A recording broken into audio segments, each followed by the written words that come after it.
آج کا عمل مرد اور عورت کی رنجش کو ختم کرنے کا ہے۔ اگر خامد بیوی سے ناراض رہتا ہے یا بیوی خامد سے ناراض رہتی ہے، آپس میں ان کے مسائل چلتے ہیں، لڑائی جھگڑے ہو رہے ہیں، بیوی چاہتی ہے کہ میرا خامد مجھ سے محبت کرے یا خامد چاہتا ہے کہ بیوی مجھ سے محبت کرے، ہماری لڑائی نہ ہو، جو چاہتا ہے کہ دوسرے کے دل میں محبت پیدا ہو تو وہ جمعے والے دن غسل کرے، کپڑے پہنے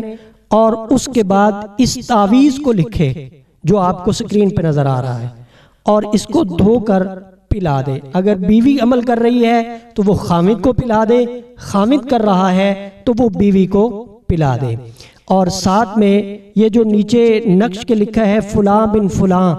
اس کی جگہ اگر بیوی کر رہی ہے تو شوہر کا نام لکھے، اور اگر شوہر کر رہا ہے تو بیوی کا نام لکھے۔ یاد رکھیے گا، محبت کے جتنے بھی نقش ہوتے ہیں ان نقشوں میں مطلوب کا نام پہلے لکھا جاتا ہے اور طالب کا نام بعد میں لکھا جاتا ہے۔